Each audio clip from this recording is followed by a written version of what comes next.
네, 여러분 안녕하세요. 오후의 경제수다, 저는 이하림입니다. 네, 안녕하세요. 오후의 경제수다 구혜림입니다. 네, 어제 미국 시장은 이 미국의 국채 금리가 좀 안정세를 보였음에도 불구하고 하락 마감으로 끝이 났습니다. 아무래도 오늘 밤에 이제 발표가 될 예정인 PCE 지표를 기다리고 있다는 이 전망이 좀 우세한 상황인데요. 오늘 다행히도 우리 시장은 이 코스피, 코스닥 모두 좀 선방하는 모습을 보이면서 강보합권에서 흐름을 이어가고 있습니다. 다만 상승폭이 크지는 않고 박스권 안에서 좀 머무르고 있는 모양이네요. 이 급등했던 환율 또한 진정세를 보이고 있습니다. 이렇게 되면 외국인 투자자들이 우리 시장에 좀 돌아오지 않을 수 있지 않을까, 이런 예측이 좀 우세한 상황인데요. 오늘 오전장에서는 외국인 투자자들이 좀 물량을 담아냈습니다. 다만 오후장 들어서는 이 담아냈던 물량을 도로 풀어내면서 매도세가 더 강한 상황이기는 합니다. 코스피는 이번 주 마지막 거래일, 5월의 또 마지막 거래일이기도 합니다. 다행스럽게 그래도 빨간불 켜면서 마무리가 되지 않을까 싶고요. 이제 어제 방송 말미에 전해드렸던 이 세기의 이혼 결정 소식이었죠. SK 지주사는 이 관련된 소식에 오늘 시장에서도 상승세 보이고 있고, 반면 SK하이닉스는 어제 엔비디아가 하락한 것에 영향을 받아서 파란불 켠 채 움직이고 있는 상황입니다. 네, 코스닥 같은 경우에는 현재 지금 보합권에서 등락을 거듭하고 있는 상황입니다. 그래도 2시 반 이후에는 이 상승 탄력 받아가면서 현재는 강보합선까지 올라와 있는데요. 0.35% 상승하면서 834선에서 움직이고 있는 흐름 나오고 있습니다. 이 시가총액도 살펴보시면요. 상단에 위치한 종목들 현재 혼조세 보이고 있는데요. 오늘 같은 경우에는 바이오 업종들이 주로 잘 나가고 있고요. 또 화장품 업종들도 지금 실적을 기반으로 성장하고 있는 모습, 실적이 잘 오르고 있는 모습 보이고 있습니다. 네, 오늘 시장의 특징과 전략의 방향들, 이 마감 때까지 저희 우스다와 함께 하시길 바라겠습니다. 저희는 오늘도 편재 기자와 함께 이모저모 여러 가지 이슈들 모아보는 모이슈 시간, 그리고 김대중 교수와 함께하는 이슈 경제까지 다양한 수다 주제들이 준비되어 있습니다. 네, 그리고 저희 마감 전에는요, 오늘 장에서의 특징까지 짚어보는 시간이 있으니까요, 끝까지 함께 해주시길 바라겠습니다. 더불어 본 방송에서 제공하는 정보는 투자 판단에 대한 조언일 뿐 해당 종목의 가치, 상승 혹은 하락에 대해서는 보장하지 않습니다. 네, 그럼 오후의 경제수다, 우스다 지금 바로 시작해 보도록 하겠습니다. 먼저 현재 시장 상황부터 살펴보고 갈게요. 윤선영 캐스터 나와주시죠.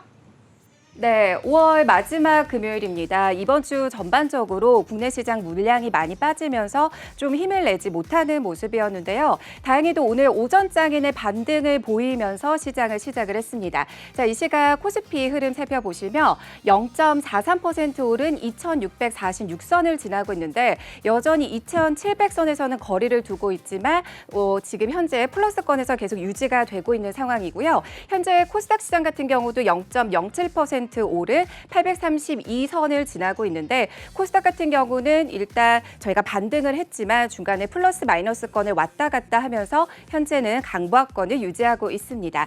자, 계속해서 저희 지금 수급 상황 살펴보도록 하겠습니다. 자, 오늘 코스피 기관과 외국인이 정반대의 포지션을 보이고 있습니다.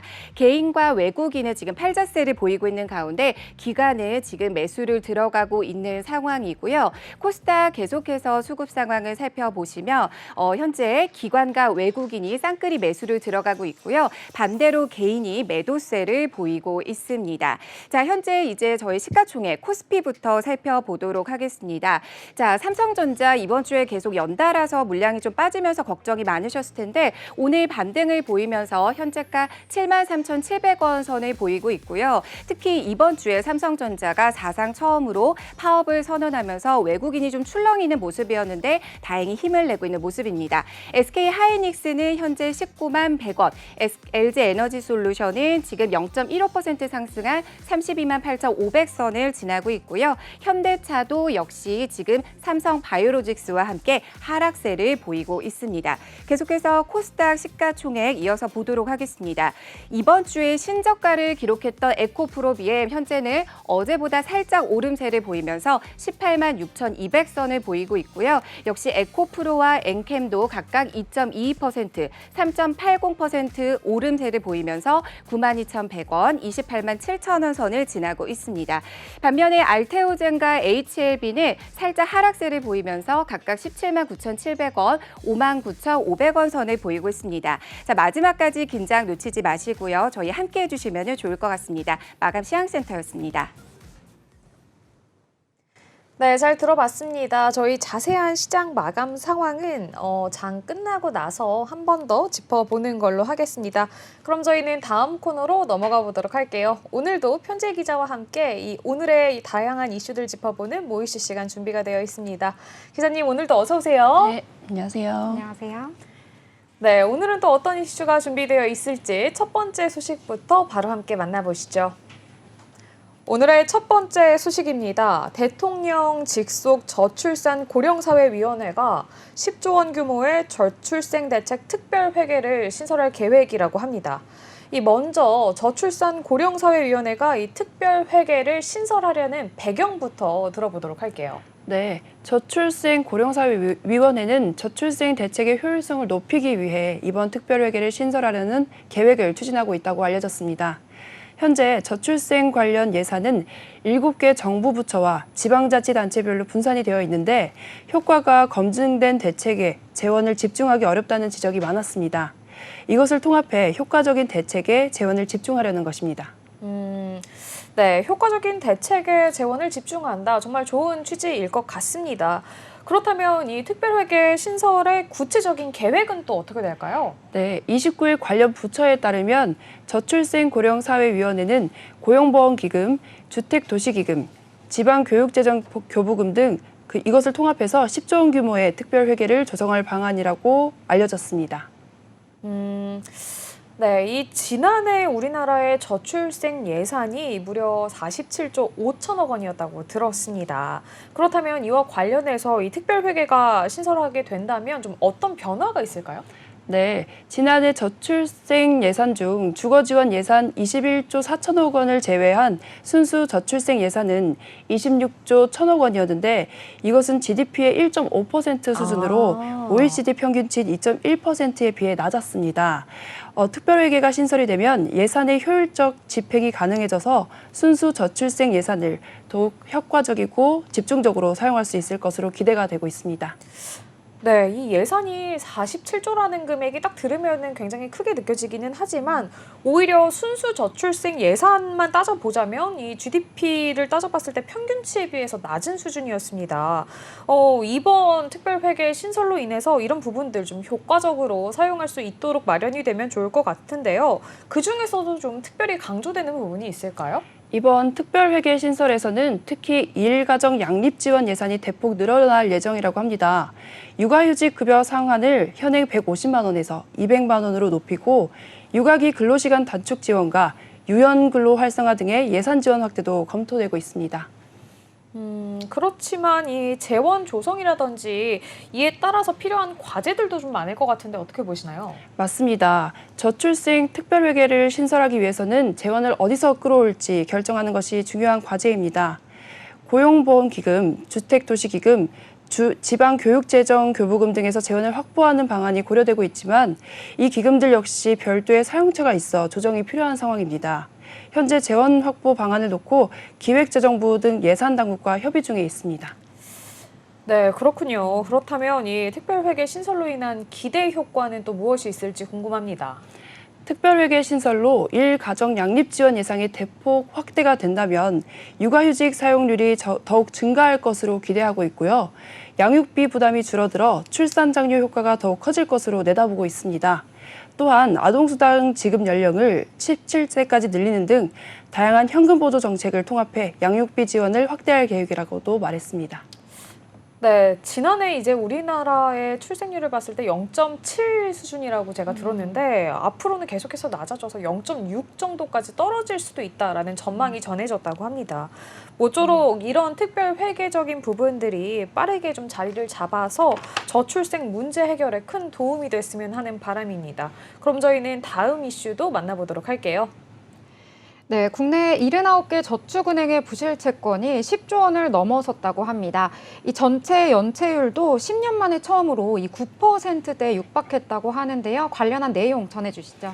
네, 올해 1분기 저축은행 업권의 고정이하 여신 비율은 10.32%로 나타났습니다. 고정이하 여신은 석 달 이상 연체돼 떼일 가능성이 높은 채권을 의미하는데요. 저축은행 전체 여신이 101조 3천억 원인 것을 감안하면 부실 채권 규모만 10조 4,500억 원에 달하는 것입니다. 네, 그렇군요. 이 최근 들어서 계속해서 연체율도 높아지고 있는 상황인데 구체적으로 어떤 상황일까요?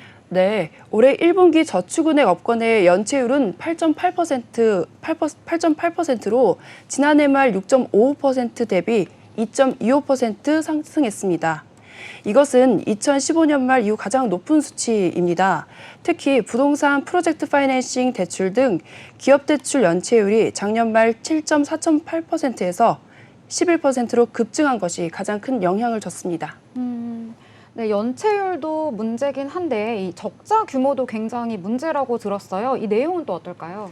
맞습니다. 올해 1분기 저축은행 업권은 1,543억 원의 단기 순손실을 기록을 하면서 5분기 연속 적자를 이어갔습니다. 전년 동기 대비 적자 규모는 3배 가까이 커졌는데요. 대출 축소로 인한 이자 수익 감소와 부실 채권 매각 상각에 따른 손실이 주요 원인이라고 합니다. 네. 지금 이자 수익도 감소하고 있고 부실 채권 매각, 상각 이런 데가 문제다라고 하셨는데요. 그렇다면 이 부실 채권에 대한 문제에 어떻게 대응을 좀 하고 있을까요? 네, 금융당국은 저축은행의 부실 채권 정리를 위한 다양한 조치를 시행하고 있습니다. 저축은행이 보유한 PF대출 원리금의 연체 기간이 6개월이 넘을 경우 부실 채권으로 분류해 경공매를 주기적으로 실시하도록 지금 표준균형을 마련했습니다. 또한 신용공여 한도 규제를 연말까지 한시적으로 완화해서 부실 채권 매각을 촉진하고 있습니다. 네, 그렇다면 이 신용 등급에 관련해서도 좀 문제가 있을 것 같은데요. 이 부분은 또 어떻게 되나요? 네, 최근 OK저축은행과 페퍼저축은행을 비롯한 여러 저축은행의 신용 등급이 좀 강등됐습니다. 저축은행의 건전성 관리와 수익성 악화가 지속되면서 나타난 결과인데요. 추가적인 대손 충당금 적립이 필요한 상황에서 저축은행 2분기 실적도 부진할 것으로 전망되고 있습니다. 네, 신용 등급이 떨어졌다라고 한다면 이 기업의 미래가 좀 걱정이 되는데요. 앞으로의 전망은 또 어떻게 될까요? 저축은행의 건전성과 수익성 악화로 인해 경영 안정성이 위협받고 있지만 국제결제은행 기준 자기자본 비율이 법정 기준의 2배에 달해 경영 안정성 지표는 양호한 상태입니다. 다만 저축은행이 리스크 관리에 집중하면서 중저신용자들의 대출 접근성이 낮아져 대출 저별 현상이 좀 심화되고 있습니다. 네, 이 부실한 저축은행 관련된 이 내용 빠르게 해결됐으면 하는 바람입니다. 자, 그러면 다음 소식으로 넘어가 보도록 하겠습니다. 네, 다음 이슈입니다. 이제까지 기관들의 전유물이었던 국채에 다음 달부터는 개인 투자자도 접근할 수 있게 된다고 합니다. 이 원리금을 보장하지만 주의할 점도 또 있다고 하던데요. 네, 다음 달 20일부터 개인 투자용 국채 발행이 시작됩니다. 그에 앞서 13일부터 국채 청약이 가능한데요. 개인 투자용 국채는 매입 자격을 개인으로 제한해 소액 단위로 발행하는 저축성 국채로 손실 위험이 없는 원리금 보장형 상품이라고 합니다.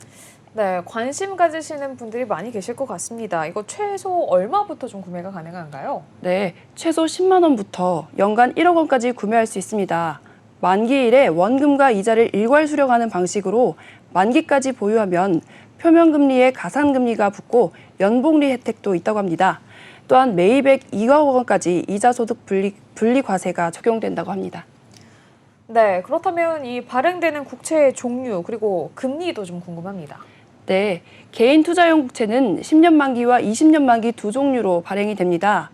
다음 달 발행되는 10년물의 표면금리는 3.54%, 가산금리는 0.15%로 정해졌습니다. 20년 만기는 표면금리 3.425%, 가산금리 0.3%입니다. 예를 들어서 1억 원어치를 샀다고 가정하면 예상 수령액은 10년물은 1억 4,370만 원, 20년물은 2억 780만 원이 된다고 합니다. 네, 아무래도 이게 장기 투자인 만큼 좀 주의할 점들도 있을 것 같은데요. 네, 먼저 중도 환매는 국채 매입 후 1년이 지난 뒤에야 가능합니다. 중도 환매를 하게 되면 가산금리와 연복리 혜택이 모두 사라지고 표면금리 이자만 단위로 받게 되는데요. 또한 상속이나 강제 집행과 같은 예외 사례가 아니면 소유권을 넘겨줄 수도 없습니다. 이 소유권을 넘겨준다거나 하는 것에 있어서는 좀 제한이 있는 것 같습니다. 그렇다면 이외에 또 다른 주의할 점은 뭐가 있을까요? 개인 투자용 국채를 담보로 대출받을 수도 없기 때문에 급하게 돈이 필요한 경우에는 좀 곤란할 수도 있습니다. 전문가들은 금융 투자용 상품으로 생각하기보다는 은행 장기 예적금 상품으로 보고 접근하는 것이 좋다고 조언했습니다. 네, 쉽게 처분할 수 있는 금융투자 상품으로 보기보다는 아무래도 좀 장기적으로 들고 가야 하는 예적금 상품으로 보는 게 좋다라는 조언까지 전해주셨습니다. 그렇다면 저희는 마지막 이슈 이어서 만나보도록 할게요. 네, K뷰티 열풍에 힘입어서 중소기업 화장품 수출액이 30% 넘게 증가를 했다고 합니다. 이 드라마와 영화, 유튜브 등 한국 콘텐츠 속에서 K뷰티 화장품에 대한 인기가 날로 높아지고 있는데요. 이 화장품이 해외에서 너무나도 잘 팔리게 되면서 이 관련한 내용 정말 궁금한데요. 어떤 내용일까요? 네, 중소벤처기업부는 2024년도 1분기 중소기업 수출 동향을 발표했습니다. 올해 1분기 전체 수출액은 전년 같은 기간보다 3.6% 증가한 277억 6천만 달러를 기록했습니다. 이것은 지난해 4분기에 이어 2분기 연속 증가세라고 합니다. 네. 이 중에서도 또 특히 화장품 수출이 굉장히 잘 됐다고 하더라고요. 예, 그렇습니다. 1분기 화장품 수출액은 지난해 같은 기간보다 30.1% 증가한 15억 5천 달러로 역대 1분기 중 최고 판매액을 기록했다고 합니다. 대기업 화장품 수출이 16.4% 감소한 반면 중소기업이 차지하는 비율이 67.4%로 지난해보다 4.5%포인트 높아졌다고 합니다. 네. 중소기업 화장품, 최근에 인디 화장품이 좀 잘 나간다 이런 소식도 듣긴 했었는데요. 그럼 국가별로는 또 어떨까요? 네, 국가별로 살펴보면요. 중국이 2억 8천만 달러, 미국이 2억 7천만 달러, 일본이 1억 7천만 달러 증가했습니다. 특히 미국은 전년 같은 기간보다 60.5%나 증가해서 가장 큰 폭의 성장을 보였습니다. 네, 그렇다면 이 다른 품목들의 수출액도 어떤지 또 궁금합니다. 네, 10대 수출 품목 중 화장품, 플라스틱 제품, 자동차 품목 등 7개 품목의 수출이 늘어났습니다. 자동차와 합성수지 등 3개 품목은 감소했는데요. 자동차 수출은 10억 4천만 달러로 지난해 같은 기간보다 9.1% 감소해 4위에 머물렀다고 합니다. 네, 그렇다면 또 궁금한 게 이 중소기업 수출 대상국 1위는 또 어딜까요? 1분기 중소기업 전체 수출액 1위는 미국이었습니다. 미국 수출액은 지난해 같은 기간보다 24.5% 증가한 47억 2천만 달러로 미국이 최대 수출국이었던 중국을 제치고 1위에 올랐습니다. 반면 중국 수출은 42억 5천만 달러로 3.3% 감소했습니다. 네, 미국의 수출액이 굉장히 증가했다 이러한 내용인데 그렇다면 이 미국의 수출이 증가하게 된 이 배경은 또 뭘까요? 중기부 관계자는요, 화장품 최대 시장인 대중국 수출이 증가세로 바뀌고 온라인 마케팅에 대한 접근이 다양해진 것이 주요 원인이라고 말했습니다. 또 미국 경기 호황도 큰 영향을 줬다고 설명했는데요. 반면 중국은 제조업 경기 부진으로 합성수지와 기타 기계류 등의 수출이 감소했다고도 말했습니다. 네, 이 K뷰티 열풍에 따라서 화장품 정말 잘 나간다 이렇게 볼 수가 있겠는데요. 그렇다면 현재는 너무 잘 나가고 있지만 앞으로의 전망은 또 어떨까요? 네, 화장품 수출이 견인한 이번 성장세가 계속 이어질 것으로 보고 있습니다. 특히 K뷰티의 인기가 지속되고 있고 다양한 온라인 마케팅 전략이 확대가 되면서 중소기업의 글로벌 시장 진출이 더욱 활발해질 것으로 기대가 되고 있습니다. 네, 앞으로도 중소기업의 더욱더 활성화된 화장품 산업 앞으로 더 기대해 보도록 하겠습니다. 지금까지 4가지 이슈 살펴봤습니다. 수고해 주신 편지혜 기자 감사합니다. 감사합니다.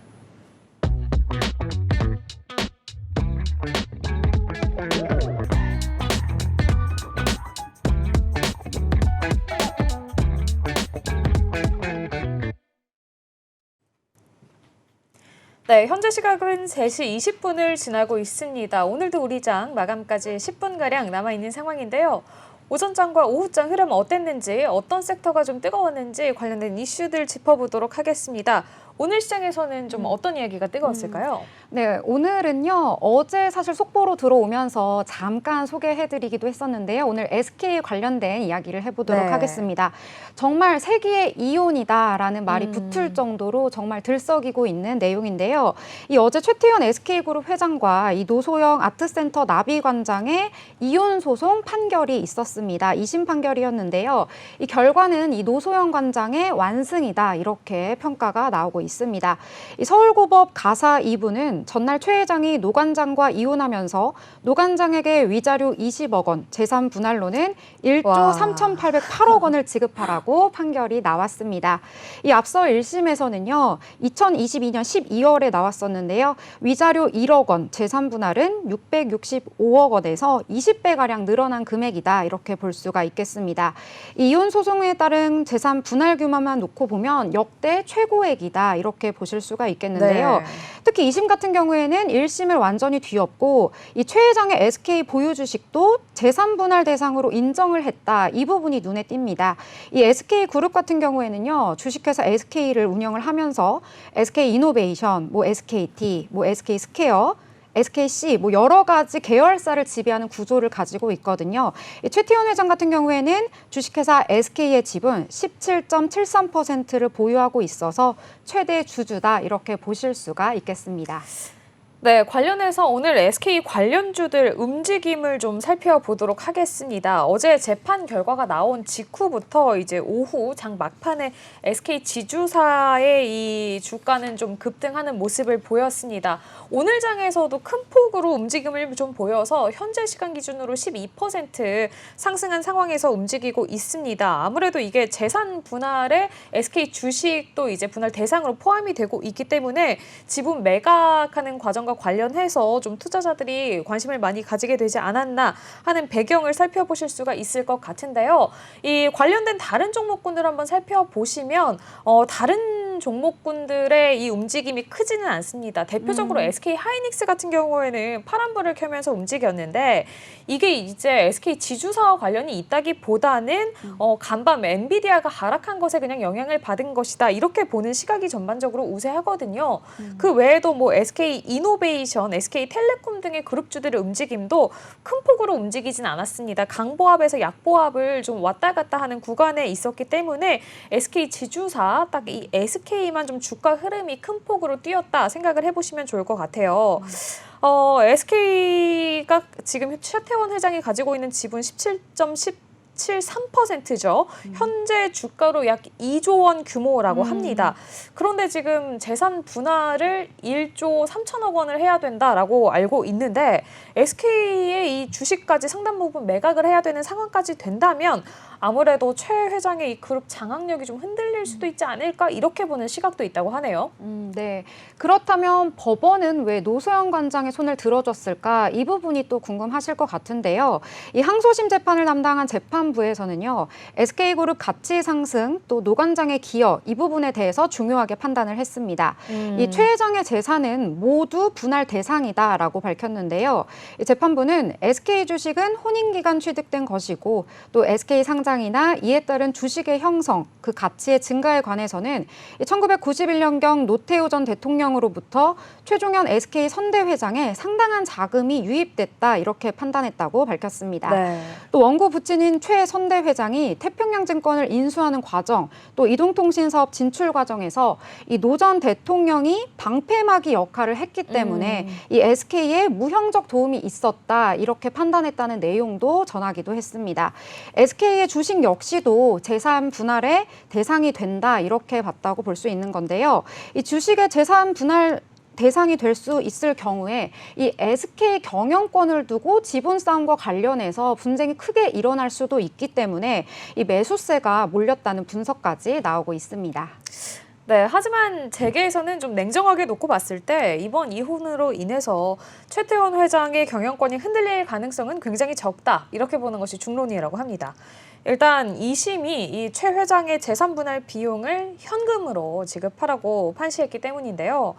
1조 3천억 원이 넘습니다. 거의 4천억 원에 이르는 이 금액을 마련해야 한다는 부담은 물론 있겠지만 이 지분을 쪼개야 하는 최악의 상황을 피한 만큼 경영권을 충분히 방어할 수는 있을 것 같다라는 관측이 나오고 있다고 합니다.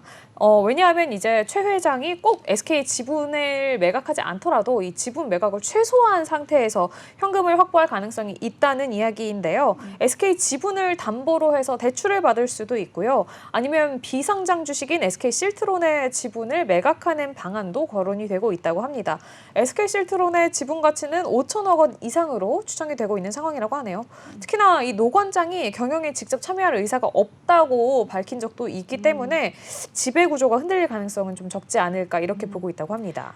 네, 이번 소송 같은 경우에는 지금 2심까지가 완료되었고 또 최태원 회장이 상고를 했기 때문에 이 3심 대법원에서 최종 판결이 될 예정이라고 합니다. 앞으로의 결과에 따라서 또 주가 상황에도 어떤 영향을 미칠지 앞으로의 추이도 함께 지켜봐야겠습니다.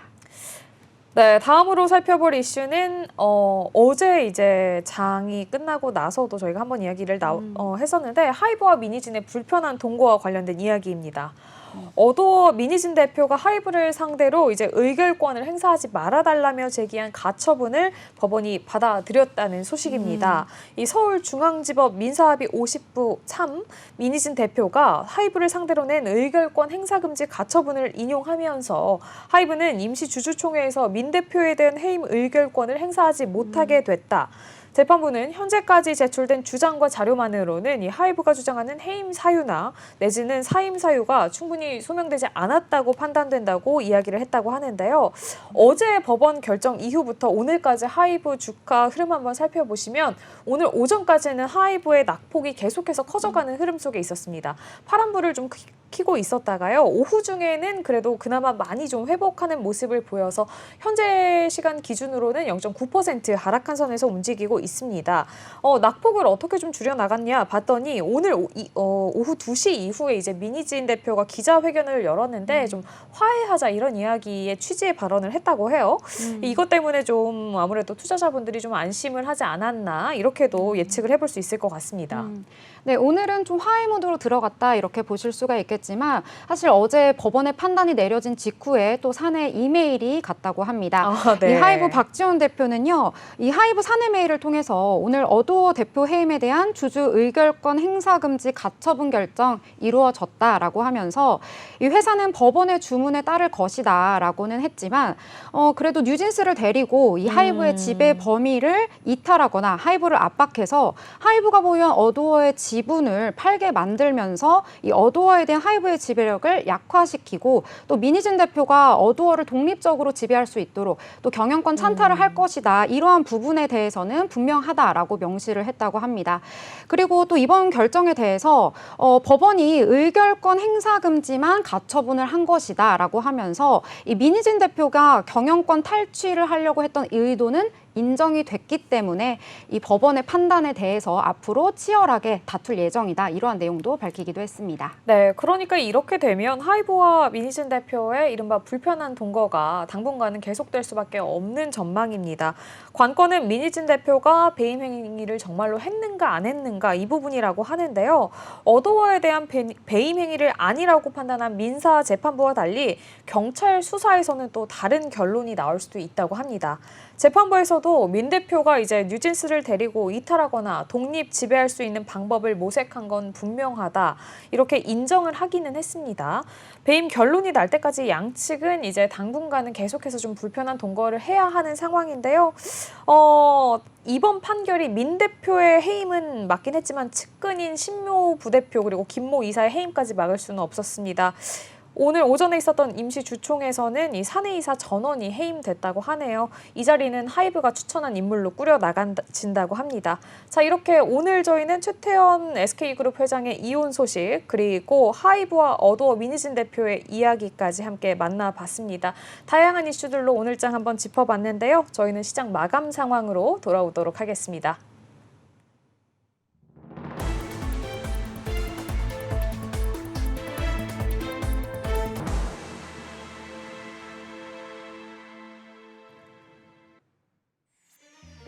네, 5월 31일 금요일 마감 시황입니다. 저희 국내 시장 5월 전체적으로 봤을 때는 힘이 조금 없었다고 볼 수 있습니다. 아시아 전체적으로 봤을 때도 파란불로 조금 꺾여 있었는데요. 현재 오늘 국내 시장은 그래도 빨간불을 켜면서 마무리를 했습니다. 코스피 시장 연달아서 물량이 좀 빠진 가운데 오늘 오전장의 반등을 시작하면서 쭉 플러스권을 유지했고요. 현재는 2639선에 저희가 마감을 했습니다. 계속해서 코스닥도 저희가 오전장에 반등을 하면서 중간에 엎치락 뒤치락 했지만 현재는 빨간불 켜면서 0.67% 오른 837.60포인트로 마감을 했습니다. 계속해서 수급 상황 살펴보겠습니다. 현재 지금 개인과 기관이 매수세를 보이고 있고요. 기관과 외국인이 정반대의 포지션을 보이고 있습니다. 외국인이 많은 물량을 조금 덜어내는 모습을 보이고 있고요. 계속해서 코스닥 쪽으로 넘어가서 보시면 역시 지금 코스닥은 개인만이 팔자세를 보이고 있고 기관과 외국인은 사자세를 보이고 있습니다. 자, 계속해서 저희 이제 시가총액으로 넘어가서 보도록 하겠습니다. 자, 삼성전자 지금 73,500원에서 어제와 동일하게 마감을 했습니다. 삼성전자가 이번 주 특히 좀 연달아 빠지는 모양새를 보였던 가운데 저희가 사상 처음으로 노조 파업 선언을 하면서 외국인들도 많이 팔자세를 보이고 있었는데요. 오늘 오전장에 살짝 빨간불을 켰지만 저희가 73,500원에 마무리를 하게 됐고요. 계속해서 SK 관련주로 가장 큰 관심을 받고 있는 SK 하이닉스는 3.32% 떨어진 189,200원에서 마무리를 했습니다. LG 에너지솔루션을 0.91% 오른 33만 1,000원에 마감을 했고요. 현대차와 삼성 바이오로직스는 각각 1.56% 떨어진 25만 3,000원, 0.27% 하락한 73만 원에 마감을 했습니다. 계속해서 코스닥 시가총액 살펴보도록 하겠습니다. 이번 주에 신저가를 기록했던 에코프로비엠 저희 반등을 하면서 시작을 했지만 중간에 하락세를 이어오다가 빨간불을 켜고 결국 마감을 했습니다. 2.96% 오른 19만 1,300원에 마감을 했고요. 에코프로와 알테오젠 역시 각각 4.77% 오른 9만 4,400원, 알테오젠도 3.28% 오른 18만 5,900원에 마감을 했습니다. HLB는 0.49% 하락한 6만 1,200원, 엔캠은 6.15% 상승한 29만 3,500원에 마감을 했습니다. 지금까지 마감 시황이었습니다. 네, 잘 들어봤습니다. 자, 장은 마감이 됐지만 저희는 오늘 시장에서 뜨거웠던 종목들 몇 가지 짧게 리뷰를 해보도록 하겠습니다. 오늘 시장에서는 어떤 종목들 흐름이 좀 눈에 띄었나요? 네, 오늘 장에서는 정말 지난주부터 계속 이야기가 나온 것 같은데 네. 화장품 업종이 오늘 또 잘 갔습니다. 장 초반부터 굉장히 잘 갔는데요. 이 국내 화장품 수출이 이 분기 기준 최대치를 기록했다. 이러한 네. 소식도 전해졌고요. 이제 아까도 K뷰티에 관련된 내용도 잠깐 언급을 드렸었지만 이제 일본, 동남아를 넘어서 이 미국 시장에 진출을 하게 되면서 정말로 화장품이 잘 나가고 있습니다. 또 인디 브랜드, 이 중소기업 브랜드가 굉장히 맞아요. 또 실적이 잘 나온다라고 해서 요즘에 사실 화장품 사러 가면은 그 유명한 브랜드 말고 중소기업 브랜드 중에 좀 색조 엄청 잘 나오잖아요. 맞아요. 그렇죠? 네. 그래서 굉장히 실적도 잘 나오고 있어서 이제 10년 만에 제2의 호황기다. 이러한 이야기까지 나오고 있습니다. 특히 아모레퍼시픽 같은 경우에는요. 오늘 52주 신고가를 경신하기도 했습니다. 현재 지금 오후 들어서는 좀 낙폭이 좀 생기면서 지금 3%대에서 거래를 마치기는 했는데요. 네. 그래도 이 작년부터 미국 사업을 확장하면서 1분기 매출 23억 달러로 이 분기 기준으로 역대 최대 실적을 기록했다고 하고요. 아까 언급해 드렸듯이 52주 신고가까지 나오기도 했습니다. 이 키움증권에서는 목표 주가를 지금 20만 원에서 23만 원 선까지 상향한 모습까지 나타나고 있고요. 또 삐아 같은 경우에도 살펴보시면 지금 3개월 동안 엄청나게 가파른 상승세 보이고 있습니다. 오늘은 좀 상승분이 좀 빠지기는 했는데요. 그래도 1.99% 거의 2% 가깝게 상승하면서 거래를 마친 모습 확인하실 수 있습니다.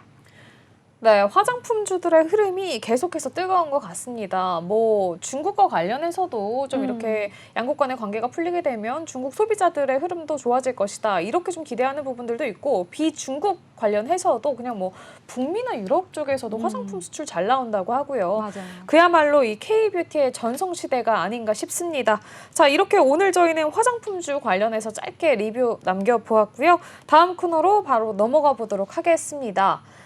어제 이제 22대 국회가 새롭게 개원을 했습니다. 이 관련해서 1호 법안이라는 타이틀을 달기 위해서 이른바 오픈런도 마다하지 않는 진풍경이 또 벌어졌다고 하는데요. 네, 이 스포트라이트를 받는 22대 1호 법안 제출도 중요하지만 사실 21대 국회에서 통과하지 못한 법안들도 굉장히 많거든요. 이 부분에 대해서도 살펴봐야 할 것 같습니다. 네, 22대 국회 앞에 놓인 경제 관련 법안, 어떤 숙제들이 있고 또 무엇이 시급한지 오늘도 세종대 경영학과 김대중 교수님과 짚어보도록 하겠습니다. 교수님 어서 오세요. 네, 안녕하십니까. 안녕하세요. 네, 교수님 드디어 이 22대 국회가 개원을 해서 오늘부로 이틀째를 맞았습니다.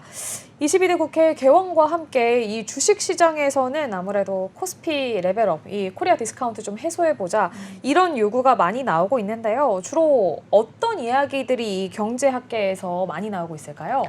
지금 현재 뭐 우리가 관련 법안, 우리가 세금을 좀 낮춰주는 그런 얘기가 많이 나오고 있습니다.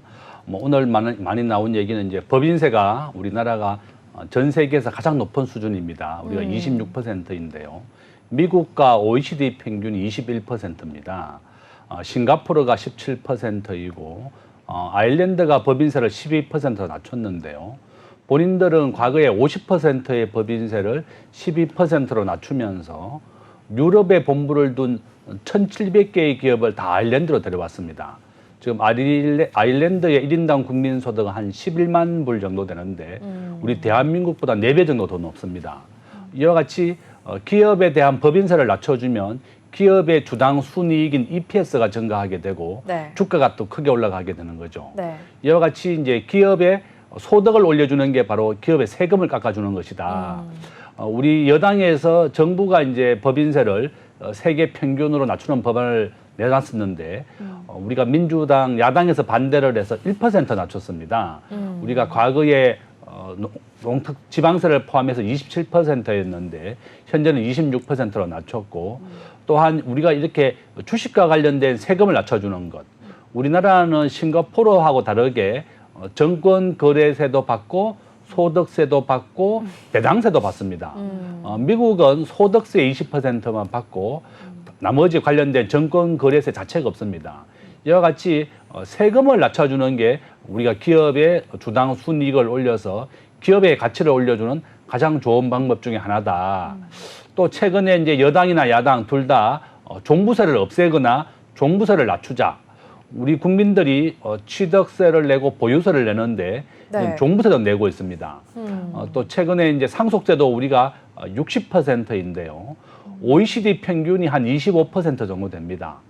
우리가 기업들의 상속세를 60% 내고 나면 기업들이 남는 게 없습니다. 네. 그래서 이렇게 우량한 중소기업들이 사모펀드에 팔리고 있는데 이렇게 종부세를 세계 평균으로 낮추는 것도 아주 시급한 법안이다 이렇게 볼 수 있습니다. 네, 그렇군요. 그렇다면 이 코리아 디스카운트에서 또 기업 환경 개선을 위해서 21대 때 법안이 마련됐지만 통과되지 못했고 22대 때 다시 입안을 해야 된다. 재입안이 필요하다고 느껴지는 그런 경제 법안들도 많이 있다고 들었는데요. 어떤 법들일까요? 뭐 우리가 이제 국회에서 만드는 법의 95%가 규제법입니다. 가급적이면 우리가 좋은 법은 경제를 활성화하고 기업하기 좋은 환경을 만드는 좋은 법안은 많이 만들어도 되지만 나머지 법, 한 95%는 우리의 기업이나 산업을 규제하는 법안이 많습니다. 그래서 규제를 안 하는 쪽이 좋은 거고 우리가 지금 현재 법안 통과율을 보면 한 36% 정도 됩니다. 그래서 저는 우리 언론사에서 우수한 국회의원이라고 상 주는 거 보면 전부 다 법을 많이 만들수록 규제를 많이 할수록 법안 상을 주고 있는 것은 모순이고 잘못된 거다. 우리가 좋은 법안, 우리가 경제를 살리는 좋은 법안은 우리가 K-칩스법이라고 있습니다. 한국의 반도체를 좀 살리자는 법안인데요. 우리나라는 잘 아시다시피 삼성전자와 하이닉스가 전 세계 메모리 반도체 80%를 점유하고 있습니다. 이렇게 엔비디아가 세계 최고의 시가총액 지금 3위까지 올랐는데 네. 앞으로 한 1위도 사실 갱신할 수 있을 것이라고 저는 전망하고 있고 우리 K칩스법에 보면 시설 투자비의 25%, 또 연구개발비의 최고 50%를 세금으로 돌려주는 법안이 있습니다. 바로 이제 가장 좋은 법안인데 우리가 삼성전자나 하이닉스가 반도체 생산을 위한 시설 투자를 하거나 연구개발비를 투자하게 되면 절반 정도로 돌려주는 법입니다. 이것이 이제 일몰법이어서 올 연말이 되면 그 혜택이 없어지게 됩니다. 그러니까 이러한 것은 빨리 여야가 합의를 해서 빨리 법안을 연장해야 되겠고 지금 2030년까지 연장하자 이렇게 되어 있습니다. 미국은 우리나라의 삼성전자를 텍사스에 유치하면서 9조 원이라고 하는 막대한 돈을 보조금을 줬습니다. 우리가 용인에다가 반도체 클러스터를 짓겠다고 했는데 아직도 5년이 지났지만 전기하고 용수 문제 때문에 첫 삽도 못 뜨고 있습니다. 네. 이런 것도 빨리 시급히 고쳐야 되겠고 또 AI 기본법이라고 있습니다. 인공지능에 관련된 건데 인공지능에 관련되어서 뭐 사람을 해치지 않거나 또 우리나라 산업을 좀 육성하고 발전시키는 것이 바로 AI 기본법이다. 이와 같이 좋은 법안은 빨리 22대 국회에서 재발의를 해서 통과를 시켜야 되겠다. 이렇게 말씀드릴 수 있습니다. 네, 지금 재발의해서 통과해야 할 법안들이 많이 남아 있는 것 같습니다. 이 법안도 법안이고요. 이 기업 밸류업 프로그램과 관련해서도 참 질문드릴 것들이 많습니다. 우리 기업들이 밸류업을 하려면 뭐 무조건 기업들에게 잘해봐라. 그냥 뭐 이렇게 할 수는 없는 거잖아요. 일본 같은 경우에는 최근 10여 년 만에 이제 증시 호황을 맞으면서 이 기업 밸류의 비결을 세제 인센티브로 꼽기도 했다고 하는데요. 교수님께서도 이런 비슷한 말씀 많이 해주시지 않습니까? 우리도 좀 이런 측면에서 22대 국회가 관련된 부분 좀 노력해야 된다고 보시는 거죠? 저도 뭐 적극 찬성입니다. 그렇지만 이제 우리나라가 밸류업의 프로그램 하는 데 있어서 일본도 지난 뭐 잃어버린 20년, 30년이라고 불릴 정도로 일본 경제가 좀 침체됐습니다. 일본은 인구가 1억 2천만 명이고 일본은 무역 의존도, 수출에 의존하는 비율이 28%밖에 안 됩니다. 70%가 내수 중심의 경제입니다. 네. 우리나라는 반대입니다. 대한민국은 무역 의존도가 75%고 내수에 의존하는 비율이 25%밖에 안 됩니다. 또 일본이 이제 최근에 밸류업에 해서 성공을 했느냐 실패했느냐 이런 얘기가 있는데 일부는 성공했고 일부는 실패했습니다.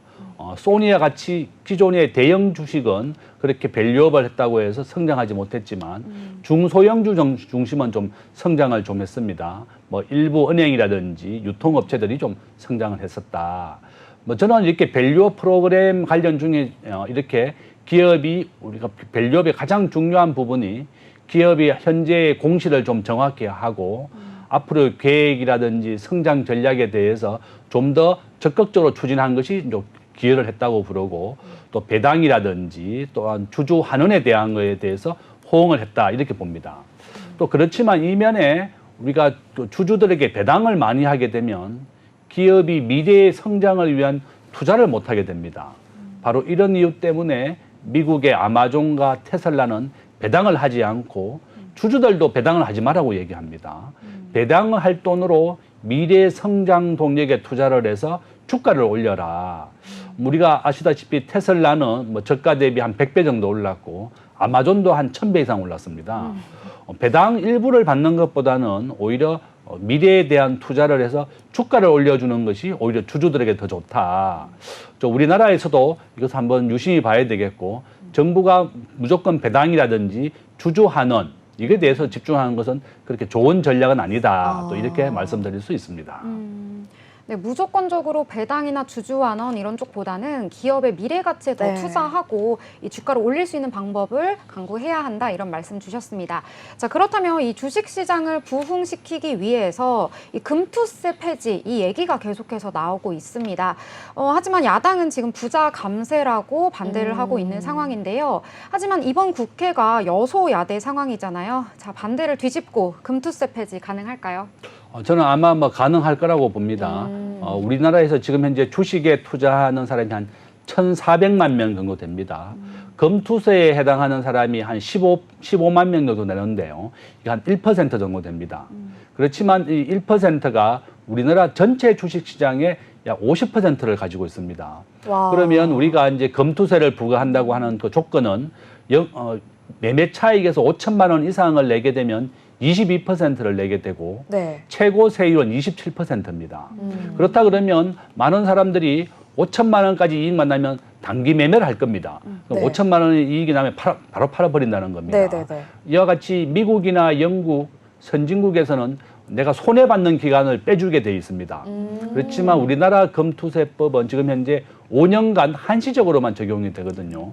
그러니까 본인이 손해본 것은 손해본 대로 묻어두고 이익 본 거에 대해서만 세금을 내라 이러면 그걸 누가 좋아하겠느냐. 그래서 우리가 검투세를 부과하려고 그러면 미국과 선진국 사례를 좀 봐야 되겠고 미국은 정권거래세 자체가 아예 없습니다. 우리는 현재 정권거래세를 0.18% 받고 있습니다. 내년에는 0.15% 낮아지게 되지만 결론은 외국인과 기관 투자가에 대해서는 또 검투세를 부과하지 않습니다. 순수하게 개인에만 부여하게 됩니다. 그러니까 정부의 방침은 정권거래세를 0원으로 낮추고 검투세를 부여한다는 거였지만 외국인과 기관은 거래세를 안 내게 되니까 이익을 보게 되고 또 검투세를 폐지하게 되면 본인들은 해당이 안 되기 때문에 더 큰 이익을 보게 되는 겁니다. 그러면 결론적으로 우리 개인들이 전부 다 세금을 부과하게 되는 것이니까 저는 악법이라고 저는 생각하고 있고 한국의 경쟁국이라고 말하는 싱가포르, 대만, 홍콩 전부 다 검투세 자체가 없습니다. 과거에 대만이 검투세를 부여했다가 주가가 40% 폭락했습니다. 그래서 깜짝 놀라서 검투세를 없앴다. 우리나라도 아마 검투세를 부여한다 그러면 주가가 저는 한 30% 이상 크게 하락할 수도 있다. 아하. 민주당도 이렇게 검투세를 추진한다 그러면 주식에 투자하는 한 1,000만 명이 넘는 국민들이 또 등을 돌리게 되기 때문에 빨리 여야가 합의를 해서 검투세를 없애는 것이 맞다. 저는 그렇게 봅니다. 네, 뭐 선진국의 사례도 그렇고 주변국의 사례도 그렇고 검투세는 빠르게 폐지가 되어야 한다라는 주장 말씀을 해주셨습니다. 그러면 저희 마지막 질문으로 넘어가 보도록 하겠습니다. 지금 저희가 여러 가지 법안 관련돼서 이야기를 좀 나눠봤는데요. 이 밖에도 교수님께서 보셨을 때 이 22대 국회에서 시급하게 좀 입안이 되어서 처리되어야 할 경제 법안에는 좀 어떤 것들이 있는지 좀 새롭게 여야가 머리를 맞대고 함께 좀 생각해봐야 될 부분은 뭔지 짧게 한번 짚어주시죠. 최근에 이제 여야가 유통산업발전법에 관련돼서 또 법안도 이렇게 얘기하고 있습니다. 우리가 온라인 시장이 전체 소매 시장의 지금 현재 41%를 차지하고 있습니다. 네. 우리 경제학자들은 앞으로 온라인 쇼핑이 전체 소매액의 네. 약 65%까지 증가할 것이다. 지금보다도 50% 이상 더 증가할 것인데요. 네. 지금 현재 우리나라 대형마트는 일요일 날 한 달에 2번, 둘째, 넷째 일요일 날 쉬게 되어 있습니다. 네. 이것을 대구부터 시작해서 평일날 쉬는 걸로 바꾸고 있고 영업시간도 규제를 해제하고 있습니다. 네. 우리가 쿠팡은 새벽 배송이라고 해서 그 다음날 아침에 배송이 됩니다. 그렇죠. 그렇지만 이마트라든지 대형마트는 이러한 시간 제한이 있었기 때문에 또 새벽 배송도 못했습니다. 네. 결론은 이렇게 기울어진 운동장을 평평하게 만들어줘야 되겠다. 그래서 유통산업발전법도 빨리 개혁을 해서 이마트 같은 경우가 지금 현재 지방에서 계속 없어지고 있습니다. 네네네. 금년에만 약 한 30개 가까이 없어졌는데요. 본인들이 임대료도 부담하고 인건비도 계속 오르니까 과거에는 대형마트가 들어올 때 반대했지만 지금은 나가지 말라고 반대하고 있습니다. 정말 모순이 아닐 수가 없고 네. 결론은 우리가 평평한 운동장을 만들어줘야 되겠다. 저는 앞에서 제가 말씀드린 것처럼 법인세라든지 상속세라든지 소득세 우리가 최소한 세계 평균 정도로는 세율을 낮춰줘야 됩니다. 우리가 레이건 대통령 때 미국의 소득세가 90%였는데요. 그러면 근로의 의욕을 상실하기 때문에 일을 하지 않으려고 합니다. 그래서 세금을 낮춰준다 그러면 기업이나 개인들이 더 열심히 일을 한다. 최근에 우리나라 법인세가 많이 줄어들었지만 정부가 원하는 것은 구축 효과를 좀 염두에 두고 있습니다. 정부가 너무 재정 확대를 하게 되면 민간 경제가 확대되기 때문에 우리가 세금을 좀 축소하면서 민간 경제를 활성화하는 것을 하고 있다. 저는 이렇게 우리가 기업하기 좋은 환경을 만든다 그러면 대한민국도 선진국이 될 수 있을 것이다. 우리가 기업하기 좋은 환경, 세율을 낮춰주는 법안을 좀 네. 우리가 많이 발의하자. 이렇게 말씀을 드리겠습니다. 네, 잘 들어봤습니다. 이 유통산업 발전과 관련한 이 법안 그리고 또 기업하기 좋은 환경 만들기 위한 법안 말씀해 주셨습니다. 오늘도 이렇게 이슈경제 세종대 경영학과 김대중 교수님과 이야기 나눠봤습니다. 감사합니다. 네, 오후의 경제수다. 오늘 저희가 준비한 내용은 여기까지입니다. 네, 오늘은 양대 시장 모두 상승하면서 마감했습니다. 코스피도 강보합권, 코스닥은 1% 가까이 상승했습니다. 네, 다음 주에는 더 시장에 가깝고 유익한 경제 이슈들 챙겨서 돌아올게요. 저희 방송 다시 보기는 언제나 네이버와 유튜브 채널 참고를 해주시고요. 본 방송에서 제공하는 정보는 투자 판단을 위한 조언일 뿐 주식의 가치, 상승과 하락에 대해서는 보장하지 않습니다. 그럼 저희는 다음 주 월요일 오후 3시 오스타에서 다시 만나요. 안녕.